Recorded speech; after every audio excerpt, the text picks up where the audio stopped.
Juan 14, 15 al 24, si es que quieren abrir sus Biblias.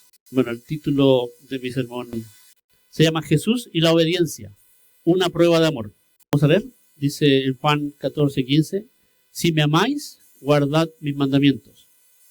Y yo rogaré al Padre y os dará otro consolador para que esté con vosotros para siempre. El Espíritu de verdad, el cual el mundo no puede recibir, porque no le ve ni le conoce. Pero vosotros le conocéis, porque mora con vosotros y estará en vosotros.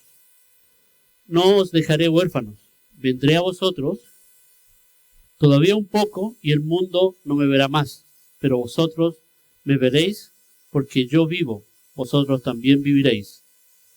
En aquel día vosotros conoceréis que yo estoy en mi Padre, y vosotros en mí, y yo en vosotros. El que tiene mis mandamientos y los guarda, ese es el que me ama. Será amado por mi Padre, y yo le amaré, y me manifestaré a él. Le dijo Judas, no el Iscariote, Señor, ¿cómo es que te manifestarás a nosotros y no al mundo? Respondió Jesús y le dijo, el que me ama, mi palabra guardará, y mi Padre le amará, y vendremos a él y haremos morada con él. El que no me ama, no guarda mis palabras, y la palabra que habéis oído no es mía, sino del Padre que me envió. El pastor Willy la semana pasada nos decía que la obediencia debe ser inmediata, con amor y completa, ¿cierto? Y Jesús aquí nos está diciendo que si lo amamos, debemos guardar sus palabras. Jesús está en este contexto de este versículo, en la última cena, está dándole instrucciones a sus discípulos, y de hecho, parte del capítulo se llama la venida del Espíritu Santo. Pero cuando yo empecé a leer esta parte del capítulo, me quedó clavada la memoria de que Jesús dice, si me amáis, si me amáis, guardad mis mandamientos. Y yo pensé, ¿mandamientos? ¿Jesús nos dio mandamientos? Yo pensaba que los mandamientos eran en el Antiguo Testamento, ¿no? Entonces, y la palabra es, si me amáis. La verdad que lo di vuelta muchas veces. Y como en esta sección del capítulo se produce una repetición, Jesús lo dice 4 veces, dice, si me amáis. El 15, el 21 y el 23, y después dice, si no me amáis, en el 24. Entonces, en la idiosincrasia hebrea, la repetición es un énfasis para destacar algo muy importante. Como en Isaías 6:3, dice, Santo, Santo, Santo, Jehová de los ejércitos. Y en Apocalipsis 4:8, repite, Santo, Santo, Santo, es el Señor Dios Todopoderoso. Entonces, decir santo 3 veces señala que Dios no es solo santo, sino infinitamente santo, ¿no? Y aquí Jesús hace estas repeticiones. Si me amáis, guardad mis mandamientos. El que tiene mis mandamientos y los guarda, ese es el que me ama. El que me ama, mi palabra guardará, y mi Padre le amará, y vendremos a él, y haremos morada con él. Y el 24, como le decía, ¿no? El que no me ama, no guarda mis mandamientos. Entonces, para Jesús no hay términos medios. O lo amas o no lo amas, ¿no? Entonces, la palabra guardar, vamos a analizar la palabra guardar, que es el hebreo koiné, que está escrito en el Nuevo Testamento, y tiene algunas partes en arameo, pero como los que lo escribieron eran hebreos, entonces la intención de la palabra está puesta ahí en la repetición. Y el hebreo es tereo. Es como terreo maori, pero es todo junto, tereo. Y el significado dice que es conservar, mantener, obedecer, preservar, custodiar cuidadosamente. Y tiene la intención de atesorar en el corazón y ser obedientes. Ese es el significado de guardar. Y aquí Jesús, en el primer versículo, conecta amor y obediencia. Si me amáis, guardad mi mandamiento. ¿Ya? En Juan 5.3, en primera de Juan 5.3 dice, pues este es el amor a Dios, que guardemos sus mandamientos. Y sus mandamientos no son gravosos. Recuerden eso. Los mandamientos de Jesús no son gravosos. No, en la segunda versículo que lo menciona, dice, el que tiene mis mandamientos y los guarda, ese es el que me ama, y el que me ama será amado por mi Padre, y yo le amaré y me manifestaré a él. La obediencia trae una relación más profunda con Dios, el que seamos obedientes. Y la tercera mención, el que me ama, mi palabra guardará, y mi Padre lo amará, y vendremos a él, y haremos morada con él. Eso es algo fantástico. Imagínate tú que Jesús y el Padre, si tú lo amas y guardas su mandamiento, ellos vienen a morar contigo. O sea, ellos están ahí, ¿cierto? Y Dios dice que Dios habita con los que guardan su palabra. Ahora, ¿cómo podemos ser morada de Dios? A través de una vida de obediencia. Y también Él nos advierte que si no guardamos su palabra, no le amamos. Es repetitivo, lo quiero repetir varias veces porque es muy importante. Es muy importante que guardemos la palabra. Entonces dice, en Mateo 7:21 dice, no todo el que me dice, Señor, Señor, entrará en el reino de los cielos, sino el que hace la voluntad de mi Padre. ¿Cierto? En el Nuevo Testamento, los mandamientos se pueden clasificar de varias categorías, según su propósito y aplicación. En el Antiguo Testamento, Dios le dio al pueblo de Israel 613 mandamientos. Nosotros no sabemos los 10 mandamientos. Yo hemos estado estudiando los 10 mandamientos, pero Dios le dio 613 mandamientos a los judíos. Jesús y los apóstoles aquí están principalmente usando estos mandamientos de Dios, pero de una forma en que expresa amor y misericordia. No son mandamientos para que tengamos que cumplir para salvarnos, ¿no? Estos mandamientos son para que nosotros tengamos un estilo de vida, ¿cierto? Un estilo de vida que refleje el que somos hijos de Dios, el que amamos a Jesús. Y estos mandamientos, si tú los buscas, hay muchos en los evangelios, los mandamientos de Jesús. Y por ejemplo, en Juan 13:34,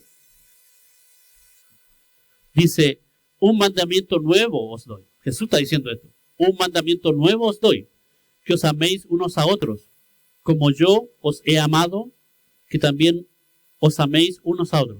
Ese es el ejemplo del mandamiento, ¿cierto? Entonces, Jesús nos está pidiendo que nosotros amemos a los hermanos. También Jesús dijo, amarás al Señor tu Dios con todo tu corazón y con toda tu alma y con toda tu mente. Jesús aquí, en comparación con Deuteronomio, donde están también escritos los mandamientos, en Deuteronomio decía con todas tus fuerzas. Pero aquí Jesús dice con todo tu corazón, con toda tu alma y con toda tu mente. Entonces, Dios no quiere que solamente lo amemos con la actitud, con las cosas que hacemos. Dios quiere que lo amemos desde adentro, ¿cierto? Desde nuestra mente, desde nuestro corazón. Ese es el tipo de amor que Jesús está esperando de nosotros. Y hay algunos más, te los voy a dar para que, como yo le digo, guardar sus mandamientos, y hay que encontrar los mandamientos, entonces les voy a dar algunos más, pero vamos a ir muy rápido. En Marcos 1:15 dice, arrepentíos y creed en el Evangelio. En Lucas 13:3 dice, si no os arrepentís, todos pereceréis. ¿No? Es una advertencia. Jesús dijo en Mateo 6:33, buscad primeramente el reino de Dios y su justicia, y vamos a tener todas las promesas que hay detrás de todo eso, ¿cierto? Porque todo va a venir por añadidura.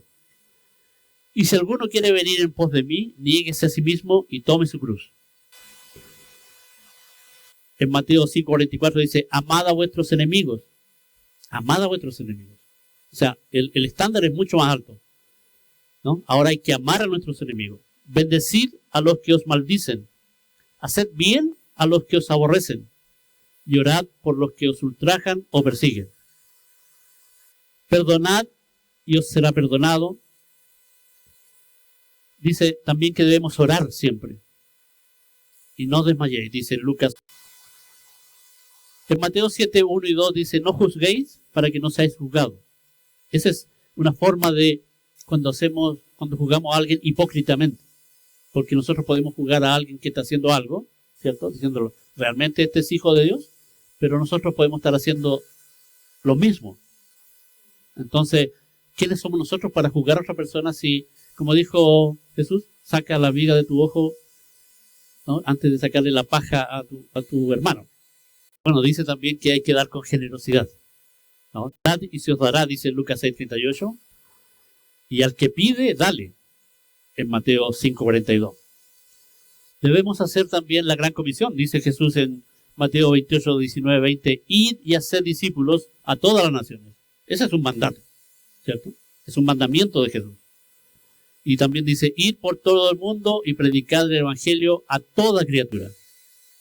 Nosotros estamos haciendo un curso de evangelismo y yo les cuento que uno a veces hace una discriminación con las personas, porque uno puede ver a alguien en la calle y ve a una persona que está, no sé, alcohólica o vagabundo y puede pensar, bueno, quizás no le predico a él, o hay uno vestido de traje, bien vestido, o a ese tampoco le predicaré a él porque quizás él no quiere saber de Jesús. Entonces nosotros no estamos llamados a discriminar a quien le predicamos. Si Dios pone a alguien en nuestras vidas, Él lo puso. Nosotros debemos ser obedientes, ¿cierto? También Jesús dice en Juan 15:4, permaneced en mí y yo en vosotros. Amaos, en 15:12, amaos unos a otros como yo os he amado. Y Jesús también nos llama a no temer, a confiar en Dios. A veces pasamos por tribulaciones, por cosas muy difíciles, por tiempos en que no vemos la salida, pero Jesús nos dice, no se turbe vuestro corazón, creed en Dios, creed también en mí. Y yo sé que, bueno, todos tenemos situaciones difíciles de enfermedad, económica, de visa, de cualquier tipo, de familiar, de problemas en la casa. Entonces, pero Jesús dice que debemos confiar en Él. Debemos confiar en Él, que Él va a hacer, si somos hijos de Dios, ¿cierto? En Mateo 10:28 dice, no temáis a los que matan el cuerpo, temed más bien a aquel que puede destruir el alma y el cuerpo en el infierno. Hermano, ¿quién es ese? ¿A quién hay que temerle? Hay que temerle a Jesús, hay que temerle a Dios, porque Él es el que puede mandar nuestras almas al infierno. Satanás no, Satanás puede matar nuestro cuerpo, pero nada más. Pero es Dios el que puede mandar nuestras almas al infierno. Estos son algunos mandamientos, hay más en la Biblia. Si usted escudriña los evangelios, ¿cierto?, va a encontrar más de estos mandamientos. Ahora, ¿por qué quiere Jesús que guardemos estos mandamientos? Porque Él quiere que el mundo vea que somos diferentes.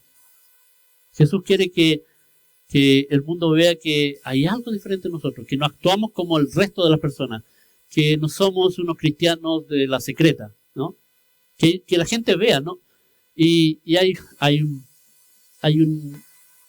dicho, no sé si es un dicho o una frase que se le atribuyeron a San Francisco así, que decía, predica el evangelio y si es necesario, abre tu boca.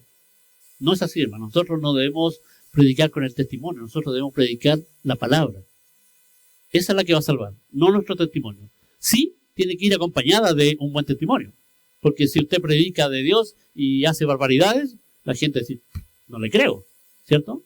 Entonces, Jesús quiere que guardemos sus mandamientos para para que realmente la gente sepa que somos discípulos de Él, que somos hijos de Él. Y hay una canción que dice, Cristo, yo te amo. ¿Ustedes la han escuchado? Que se repite varias veces, ¿no? Y yo recuerdo cuando la cantábamos en la otra iglesia, que yo me preguntaba, Cristo, yo te amo. ¿Yo amo a Cristo? No, o sea, sí, yo estoy agradecido. Yo estoy agradecido porque Él me salvó y ahora tengo vida eterna y tengo todas las bendiciones. Pero yo comparaba ese amor como, ¿amo yo a Cristo como yo amo a mi esposa? ¿Como yo amo a mis hijos? No, no era así. No es verdad. O sea, como le digo, yo estaba agradecido, pero realmente yo no lo amaba de esa forma. Porque cuando amamos a alguien, queremos estar con esa persona. Queremos pasar tiempo con esa persona, conversar, ¿cierto? Salir, caminar, hacer actividades con esa persona. Y a través de tener tiempo con esa persona también lo vamos conociendo más, ¿cierto? Vamos desarrollando una relación porque seguramente los que tienen pareja o han tenido pareja saben que a la primera cita no lo estás amando, ¿cierto? Vamos cultivando esa relación con la pareja a través de ir conociéndolo, de ir conversando, de ir sabiendo cómo es o ella, y así se va desarrollando el amor.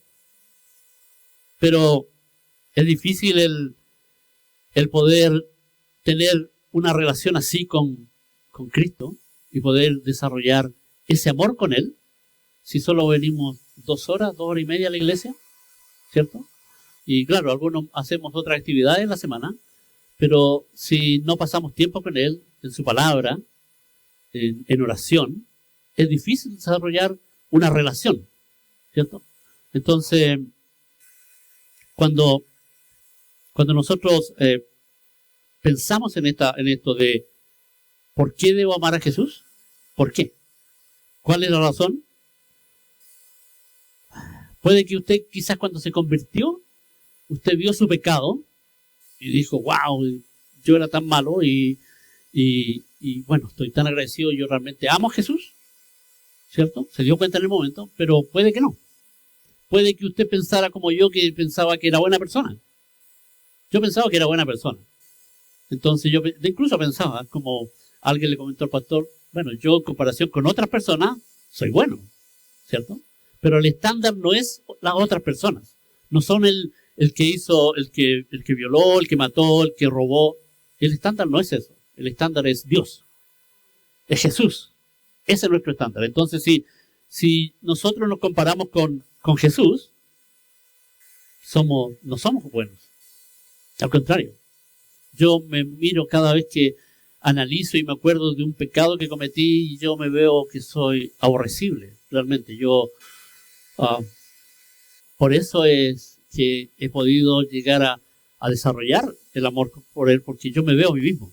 Yo no valía nada, yo era una horrible persona, pero Él tuvo misericordia de mí, ¿no? Él me apartó, nos trajo aquí, a este país donde no podía depender de nadie, de mis conexiones, de mis amigos, era Él solamente. Entonces, yo entiendo que Él hizo eso. Yo entiendo que Él me apartó y Él permitió que pasáramos por todo lo que pasamos con mi familia antes de quedarnos definitivamente acá, porque Él quería mostrarme quién era Él. Y cuando realmente pude entender qué es el Evangelio y entender cuán miserable soy yo comparado con Cristo, pude empezar a desarrollar ese amor por Él. Hermanos, nosotros no somos perfectos y vamos a caer, ¿no? Mientras estemos en la carne, nosotros vamos a fallar. Y estos mandamientos que puso Jesús aquí, los vamos a quebrar. Pero la diferencia ahora, hermano, es que nosotros tenemos el Espíritu Santo dentro de nosotros, ¿cierto? Si somos cristianos, tenemos el Espíritu Santo dentro de nosotros y Él nos va a redarguir de pecado, nos va a decir, pecaste, le hablaste mal, anda y pide perdón. ¿Cierto? Eso es lo que hace el Espíritu Santo dentro de nosotros. Pero Dios no espera una perfección, ¿no? En el pueblo de Israel habían tantos pecados que que tenían que hacer sacrificio constantemente para poder pagar por esos pecados y empezar de cero de nuevo. Pero nosotros no tenemos que hacer eso. Nosotros, lo que Jesús quiere es que nosotros hagamos los mandamientos imperfectamente, pero lo hagamos porque le amamos a Él. Y esa es la clave. ¿Cómo podemos desarrollar un amor por Jesús? En la vida natural, usted, seguramente, no sé, si ustedes saben o se han enterado o han visto, ¿no? En el cine sobre todo, que un hombre conoce a una mujer rica, ¿cierto? Y dice, bueno, la conquista, se casa con esa persona y disfruta de todos los beneficios de la riqueza de esa mujer. O puede ser al revés, puede ser una mujer con un hombre.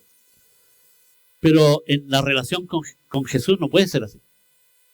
Él quiere un amor sincero, un amor de verdad, un amor que nos mueva tanto como para querer levantarnos 5 minutos antes para leer su Biblia o orar. Eso cuesta, hermano, cuesta. El enemigo está feliz con que nosotros no hagamos eso. El enemigo está feliz cuando estamos en las redes sociales y podemos estar horas, ¿no? Pasando el video y son divertidos y son entretenidos, son sorprendentes, algunos muy lindos, pero cuando tenemos que orar, entonces, o cuando tenemos que leer la palabra y leerla con intención, no solamente leerla porque tengo que cumplir con un capítulo o con 10 versículos que me propuse o 2 capítulos. No, hermano, nosotros debemos leer la Biblia con la intención de que Dios nos hable, ¿no? Que abra la Biblia para nosotros. Él quiere tener una relación con nosotros. Él ama tener una relación con nosotros. Él está, ¿no? A veces se ponen como videos y cosas así, animaciones donde Jesús está golpeando la puerta o Jesús está levantando a alguien. Y es verdad, ¿qué parece? Si Jesús está esperando que nosotros nos acerquemos a Él. Él tiene una paciencia infinita. Nosotros aún estamos en el tiempo de la gracia, ¿cierto? Jesús no ha venido todavía con el garrote de hierro que dice que va a venir. Jesús está esperando para que nosotros lo busquemos. Para que lo busquemos en oración.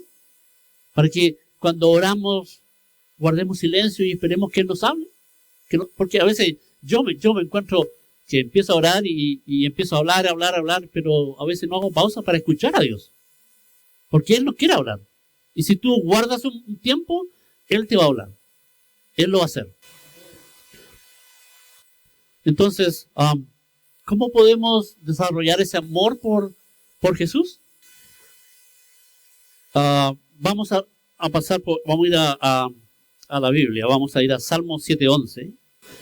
En Salmo 7:11 dice, Dios es juez justo y Dios está airado contra el impío todos los días. ¿Cierto? Dios está airado contra el impío todos los días. Él es un juez justo. Y Él debe castigar el pecado. Él no puede simplemente perdonarnos. En Nahum 1:2-3 dice, Jehová es Dios celoso y vengador. Jehová es vengador y lleno de indignación. Se venga de sus adversarios y guarda enojo para sus enemigos. Jehová es tardo para la ira y grande en poder y no tendrá por inocente al culpable. En Romanos 1:18 dice, porque la ira de Dios se revela desde el cielo contra toda impiedad y justicia de los hombres que detienen con injusticia la verdad. Jesús también en Mateo 25:41 habla del juicio final. Entonces dirá también a los de la izquierda, apartados de mí, malditos, al fuego eterno, preparado para el diablo y sus ángeles. Cuando en Lucas 16:23, en la parábola del rico y Lázaro, dice que el rico, dice, y en el Hades alzó sus ojos estando en tormentos, y vio de lejos a Abraham y a Lázaro en su seno. Entonces el rico, dando voces, dijo, Padre Abraham, ten misericordia de mí, y envía a Lázaro para que moje la punta de su dedo en agua y refresque mi lengua, porque estoy atormentado en esta llama. Estos son versículos que hablan del infierno, cómo Jesús describió el infierno.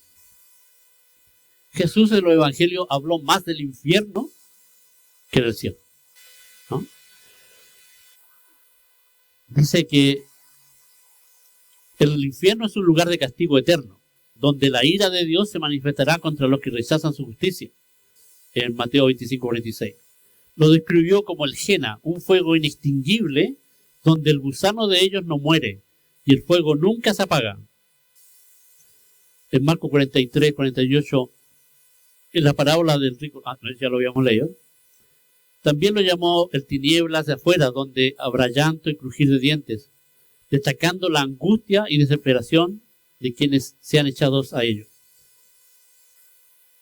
Jesús dijo que el infierno era un lugar originalmente preparado para el diablo y sus demonios, pero que también irían los que no se arrepienten, ¿cierto? Los que no creen en él, también van a ir al mismo lugar. Además, Jesús dejó claro que el infierno no es un lugar no solo de sufrimiento, sino también de plena manifestación de la ira de Dios sobre los impíos. Dice en Apocalipsis 14:10-11, ahí se describe que los condenados serán atormentados con fuego y azufre en presencia del Cordero y de sus santos ángeles, y que el humo de su tormento sube por los siglos de los siglos. Esta es la justicia divina. Esta es lo que van a pagar todos los que no se han arrepentido, ¿cierto? Todos los que no han querido creer, todos los que han rechazado al Cordero. Y cuán bendecidos somos nosotros, hermanos, que Él nos escogió. Él nos trajo y nosotros somos bienaventurados, porque Él nos ha salvado. Ahora, ¿cómo murió Cristo en la cruz? ¿Cierto? Nosotros sabemos que Él fue crucificado y que, que antes lo azotaron, lo castigaron, pero no solamente eso. Mira, vamos a ver por qué, primero vamos a ver por qué Dios tiene que perdonarnos. Dice, imagínate que tú un día llegas a tu casa y resulta que han entrado dos hombres y han matado y violado a tus seres queridos. ¿No? Entraron, lo hicieron y huyeron. Y cuando tú llegas ves esa escena. Y resulta que la policía los ha capturado. Entonces, llega el día del juicio y el juez dice, miren, estos dos hombres confesaron su crimen, se han arrepentido, han llorado, y dice que lo siente y que no lo volverán a hacer. Y yo, como soy un juez de amor, los perdono. ¿Cómo estarías tú? Y tú estarías reclamando, estarías diciendo, no es justo, tiene que hacerse justicia. Tiene que haber justicia. Y tú irías al periódico, a la televisión, diciendo, este juez es un juez injusto, él debe hacer justicia. Y es lo mismo que hizo Dios. Dios no puede perdonarnos simplemente cuando nos arrepentimos, Señor, perdóname, y así. No, alguien tenía que pagar por nuestro pecado. Alguien debía sufrir por la deuda, por la paga del pecado. Y ese fue Jesús. En Filipenses 2:6-8 dice, el cual siendo en forma de Dios, no estimó ser igual a Dios como cosa que aferrarse, sino que se despojó a sí mismo, tomando forma de siervo, hecho semejante a los hombres, y estando en la condición de hombre, se humilló a sí mismo, haciéndose obediente hasta la muerte y muerte de cruz. Cuando Jesús estaba en Getsemaní, ustedes lo recuerdan, él estaba muy angustiado y él dice que estaba orando y le corrían gotas como de sangre, y él le dijo al Padre que si había otra forma de pagar esta cuenta, de que nos perdonara sin que él tuviera que ir a la cruz, porque él sabía lo que iba a pasar ahí.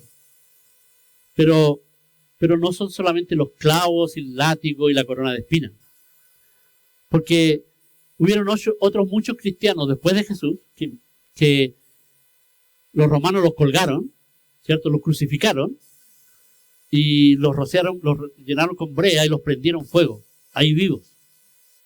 Y dicen los historiadores que algunos de ellos cantaban. Estaban felices de morir por su creador, por su salvador. Pero Jesús estaba angustiado porque iba a ir a la cruz. Eso no era lo que angustiaba a Jesús. En Gálatas 3:13 dice que Cristo nos redimió de la maldición de la ley, hecho por nosotros maldición, porque está escrito: maldito el que es colgado de un madero. Y este versículo está haciendo relación con el versículo en Deuteronomio 21:23, donde la ley de Moisés declara que cualquiera que sea colgado en un madero es maldito. Y Dios está usando a Pablo para hacer esta referencia de que Jesús tomó la maldición, tomó el pecado nuestro y le fue puesto sobre él. Y no solamente fueron los látigos, que sí fue terrible, que la corona, todo eso fue horrible, ¿no? Pero Jesús llevaba el peso del pecado de todos nosotros. En Isaías 53:5 dice: más herido fue por nuestras rebeliones, molido por nuestros pecados.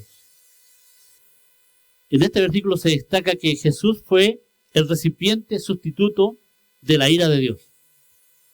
La ira de Dios cayó sobre Jesús. La ira de Dios que tenía que castigarnos a nosotros en el infierno cayó sobre Jesús.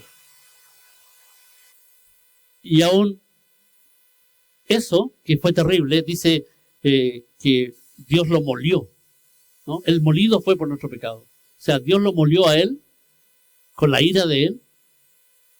Pero también Jesús dijo: Padre, Padre, ¿por qué me has abandonado? Y eso fue realmente el peor castigo para él. Porque Jesús había tenido por la eternidad una comunión con el Padre y el Espíritu Santo. Habían estado siempre juntos.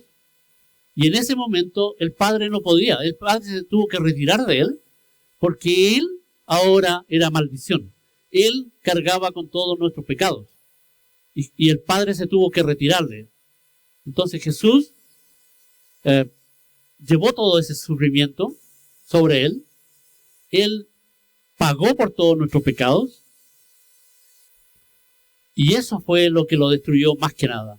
La separación con su amado Padre, ¿cierto? Fue el pago por nuestro pecado. Jesús murió por nosotros porque Él ama a su Padre. Él fue obediente, ¿cierto? Él no dejó, podría haber optado a otra opción. Él era Dios, estaba sentado con su Padre en el trono, pero Él prefirió bajar porque también nos ama a nosotros, ¿cierto? Como dice en Juan 3:16, porque de tal manera amó Dios al mundo que dio a su Hijo unigénito. Exactamente, para que nadie se pierda. Y ese hermano, Él eligió venir a pagar por nuestro pecado, estar sometido en esa cruz, estar aplastado por la ira de Dios y estar separado de su Padre. Por eso Él estaba tan angustiado en Getsemaní. No solamente por ir a la cruz, sino porque iba a ser separado de su Padre. Y eso, hermano, eso es lo que nosotros podemos tomar como base para empezar a meditar en la palabra, empezar a entender realmente por qué Cristo murió por nosotros, cuán pecadores éramos. Hermano, si se pudiera tomar un video de nosotros, un video de lo que tenemos aquí en la mente, de un mes, y después lo proyectáramos aquí, hermano, todos estaríamos avergonzadísimos, ¿cierto? Imagínate cuando no éramos hijos de Dios. Yo recuerdo que cuando yo no era hijo de Dios, mi mente y mi boca eran pecado todo el día, hermano. Y cuando yo miro eso, y muchas otras cosas que hice, yo me veo cuán horrible era yo, y que Cristo me amó tanto que vino a sacrificarse por mí. Y yo estoy tan agradecido de Él, que yo quiero hacer su voluntad. Eso es lo que nosotros debemos tomar como base para poder realmente amar a Jesús. Amar a Jesús y cuando venimos aquí y cantar con devoción, ¿cierto? Porque lo amamos a Él. Cuando aprendamos cuáles son los mandamientos que nos dio Jesús, ponerlos por obra porque lo amamos a Él, no porque es una obligación. Cuando leamos su palabra, la leamos esperando que Él nos hable. Cuando oremos, ¿sí? Tratar de poder conectarnos con Él y que Él nos llene con ese bálsamo que Él pone, con la paz que Él nos da. Porque la paz de Dios el mundo no la puede entender. Porque tú puedes estar pasando por el peor problema de tu vida y puede haber paz en tu corazón, ¿no? Y eso es lo que Dios promete, es lo que Jesús promete. Jesús dice, si me amáis, guardad mis mandamientos. Pero no por regla, sino porque tú me amas. Él dice, porque tú me amas, vas a hacer esto. No porque es una regla, una obligación. No, es por amor a Él. Porque lo amamos a Él. Entonces, nosotros debemos empezar a desarrollar ese amor por Jesús y vamos a hacer sus mandamientos con agrado, hermano. Aquí hay hermanos que son muy diligentes. Yo sé que aman a Jesús, ¿no? Que se esfuerzan por servirnos a nosotros y es por amor, ¿no? Pero que esa sea la base para hacer todas las cosas que hagamos. No el cumplir solamente porque tengo que hacerlo. No, hermano, todo lo que hagamos debemos hacerlo por amor, porque dice que sus mandamientos no son gravosos, ¿cierto? La única forma de que sus mandamientos no sean gravosos es porque lo amamos. Y esa es la clave, hermano. Aquí Jesús lo dice 4 veces en este capítulo, lo repite antes y lo vuelve a repetir después, que el amar a Cristo, el amarlo a Él, es la clave para poder hacer todo el resto. ¿Sí, hermano? A veces nosotros nos enojamos, yo puedo decirlo con mi esposa, ¿no? Nos enojamos, pero yo no dejo de amarla a ella. Yo sé que ella tampoco me deja de amar, ¿no? Aunque nos equivoquemos. Vamos a llevar este año 42 años de casados. Y antes como 3 y medio años de pololo, decimos en Chile, novios en otros países, en que nos veíamos todos los días, o casi todos los días, y su mamá ponía reglas para que nos tuviéramos todos los días, porque obviamente ella tenía que seguir estudiando, aunque yo ya trabajaba. Pero esa relación que hemos construido, hemos pasado tiempos dificilísimos como pareja, y eso nos ha afiatado. Pero la relación de estar constantemente unidos nos ha hecho fuertes, ¿no? Aunque nosotros no somos media naranja. Ella es media naranja, yo soy media manzana, ¿no? Somos opuestos, ¿no? Pero es Dios, hermano. Yo le comenté al hermano Willy, yo le dije, y esto es una confidencia, yo le dije, mire, el mejor tiempo que estamos con mi esposa juntos es cuando estamos sirviendo al Señor. Porque el matrimonio, hermano, es de 3, ¿no? Es Cristo, ella y yo. Entonces, la forma de nosotros desarrollar ese tipo de amor, un amor que como los apóstoles, hermano, si tú piensas, o yo lo leí y busqué, que antes de la resurrección de Jesús, nadie le dijo a Jesús que lo amaba, ninguno de los apóstoles, ninguno, hermano. Solamente cuando Jesús resucitó y le dijo a Pedro, Pedro, ¿me amas? Y le preguntó 3 veces, y Pedro dijo, sí, yo te amo, ¿cierto? Fue el único que le dijo que lo amaba. Pero después que Jesús se fue, los apóstoles, ninguno desertó. Ninguno de esos. Ellos dieron su vida por el Señor. Ellos murieron horriblemente, la mayoría. El único que no murió torturado, bueno, dicen que también Juan, dicen que lo metieron en una olla con aceite, pero que salió ileso, ¿no? Y después fue desterrado.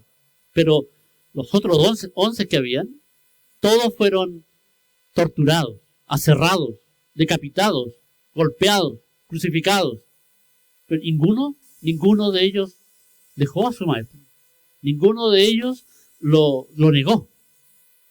Ellos no le dijeron te amamos, pero ellos lo demostraron. Entonces nosotros debemos, primero que nada, desarrollar el amor por Jesús, hermano. Si tú aún no lo tienes como yo no lo tenía, yo te digo que debes empezar a cultivar ese amor. Debes buscar qué es lo que dice Jesús. Cómo desarrollar ese amor. Darte cuenta de que cuán malo eras. Porque incluso la ley dice que si rompiéramos un mandamiento, somos culpables de todos.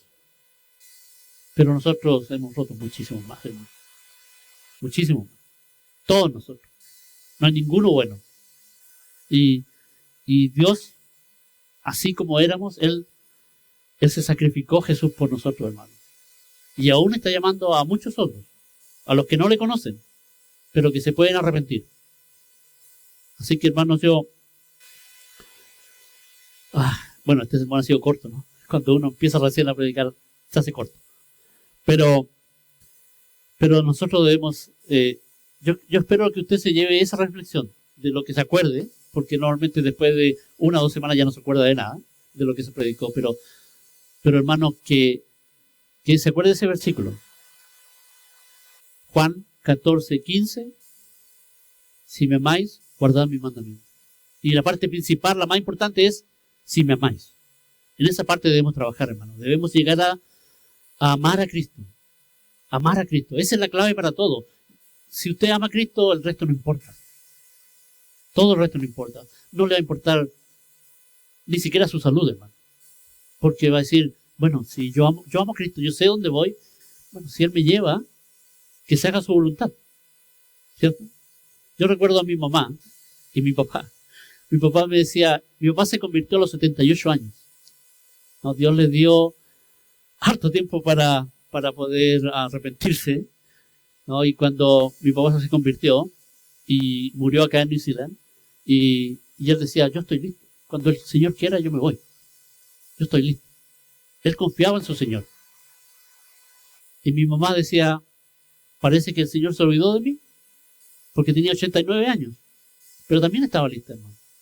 Entonces, si nosotros amamos, llegamos a desarrollar ese amor por Cristo, nos vamos a dar cuenta de que, como decía Pablo, estar con Él es mejor, ¿cierto? Es muchísimo mejor, exactamente. Estar con Cristo es lo mejor que nos puede pasar. Pero Él nos tiene acá y Él quiere que nosotros aún trabajemos aquí en este mundo. Y Él quiere que nosotros seamos sus verdaderos discípulos, ¿no? Y que lo hagamos con amor, porque así no va a ser gravoso. Vamos a orar, hermano. Padre Todopoderoso, te doy gracias, Señor, por mis hermanos. Te pido, Padre, que tú los cuides, que tú los protejas y que tú abras su corazón, Padre, para tener esta relación contigo, con tu Hijo Jesús. Llegar a amarlo sinceramente, Padre, de corazón. Oh, Señor, es tan maravilloso poder estar en esa relación en que tú eres el que reina. Te damos gracias, Padre, y te pedimos que tú siembres esta semilla en nuestros corazones y la hagas crecer grande, Padre, grande, para que un día la gente de afuera pueda decir, ellos son cristianos, no porque hacen milagros, sino porque mira cómo se aman. Ellos se aman, lo podemos ver. Y ahí van a saber que somos discípulos de Jesús, Padre. Te pedimos en el nombre de tu Hijo Jesús. Amén.